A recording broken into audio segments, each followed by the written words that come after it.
بسم اللہ الرحمن الرحیم صلو علی الحبیب اللہم صلی علی سیدنا و مولانا محمد وبارک وسلم صلی علیہ۔ بسم اللہ الرحمن الرحیم۔ یا ایہا الذین آمنوا اطیعوا اللہ وَأَطِيعُوا الرَّسُولَ وَأُولِي الْأَمْرِ مِنْكُمْ فَإِنْ تَنَازَعْتُمْ فِي شَيْءٍ فَرُدُّوهُ إِلَى اللَّهِ والرسول إن كنتم تؤمنون بالله واليوم الآخر ذلك خير وأحسن تأویلا۔ صدق اللہ العظیم۔ ترجمہ سماعت فرمائیں۔ قرآن حکیم میں رب ذوالجلال ارشاد فرما رہے ہیں، اے ایمان والو، اللہ کی اطاعت کرو اور رسول کائنات صلی اللہ علیہ وآلہ وسلم کی اطاعت کرو، اور جو تم میں سے صاحبان امر ہیں ان کی اطاعت کرو۔ پھر اگر کسی چیز میں تمہارا اختلاف ہو جائے تو اسے اللہ اور رسول صلی اللہ علیہ وآلہ وسلم کی طرف لوٹا دو، بشرط یہ کہ تم اللہ اور روز قیامت پر ایمان رکھتے ہو، یہ بہتر ہے اور اس کا انجام سب سے اچھا ہے۔ اس آیہ مبارکہ میں اللہ رب ذوالجلال کے احکامات اور رسول کائنات صلی اللہ علیہ وآلہ وسلم کے احکامات جو قرآن پاک میں اور احادیث رسول پاک صلی اللہ علیہ وآلہ وسلم میں ان کی اطاعت کرنے کا حکم دیا جا رہا ہے، اور اس میں دلائل شرعیہ جو کہ 4 ہیں اس حوالے سے یاد رکھیں، جس میں اللہ تعالیٰ کی اطاعت ہے، رسول کائنات صلی اللہ علیہ وآلہ وسلم کی اطاعت ہے، پھر صاحب امر ان کی اطاعت ہے، اور آخر میں فرمایا کہ فَإِن تَنَازَعْتُمْ، کہ اگر تمہارے درمیان اختلاف ہو جائے، تو پھر تم اللہ اور اللہ کے رسول صلی اللہ علیہ وآلہ وسلم کی طرف رجوع کیا کرو۔ دلائل شرعیہ 4 ہیں، کتاب ہے، سنت ہے، اجماع ہے اور قیاس ہے۔ کتاب سے مراد اللہ تعالیٰ کی اطاعت ہے، اور سنت سے مراد رسول کائنات صلی اللہ علیہ وآلہ وسلم کی اطاعت ہے، اور اجماع سے مراد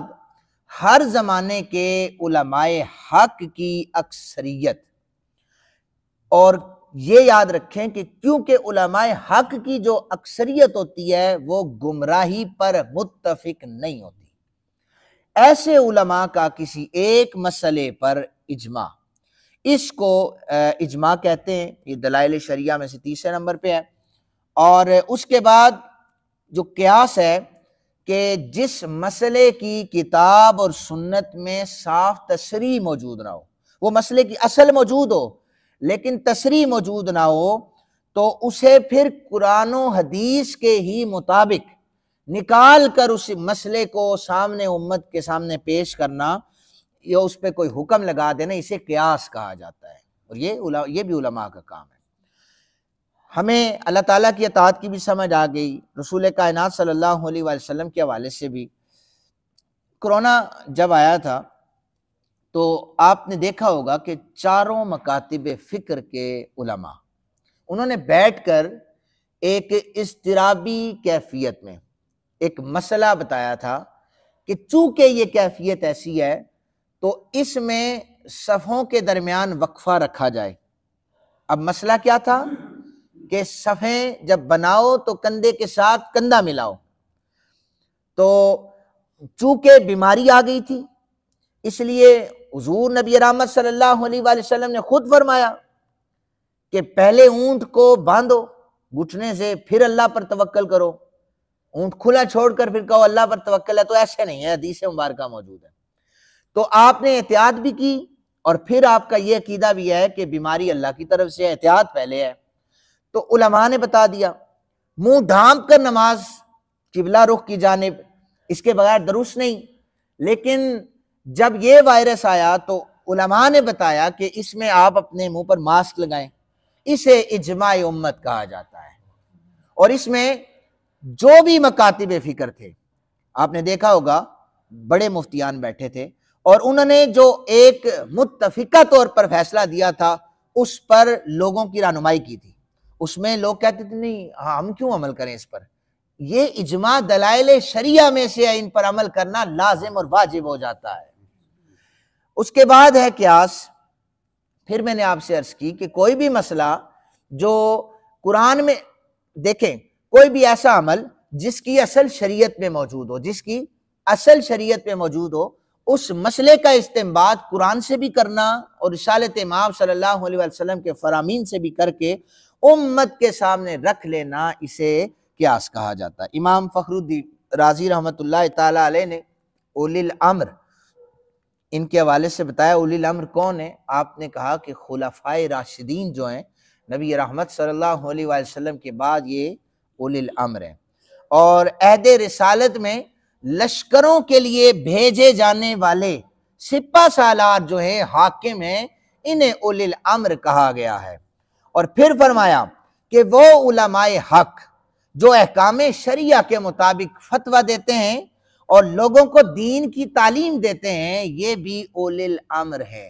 اور امام راضی نے یہ قول حضرت ابن عباس رضی اللہ تعالیٰ عنہ مجمعین کے حوالے سے تفسیر کبیر میں نقل کیا ہے۔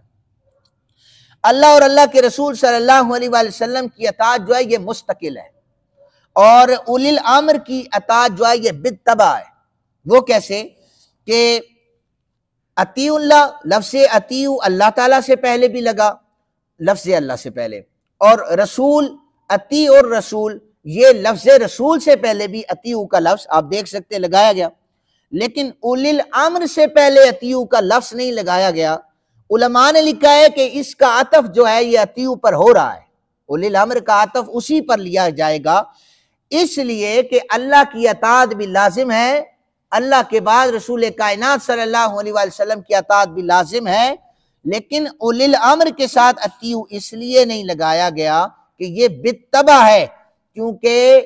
علماء جو ہیں ان کے بتائے ہوئے اگر وہ کوئی شخص ہے ان پر متفق نہیں ہونا چاہتا، اگر ان کا مسئلہ جو ہے قرآن سے ٹکرا رہا ہے، احادیث سے ٹکرا رہا ہے، تو عمل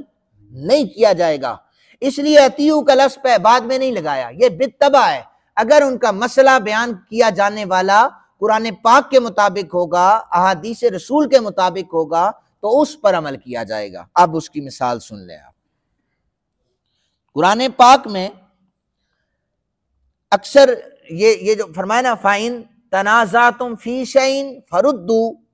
کہ جب تمہارا اختلاف ہو جائے تو اسے اللہ اور اللہ کے رسول کی طرف لوٹا دو۔ اب ذرا سنیے گا کہ جنبی حالت میں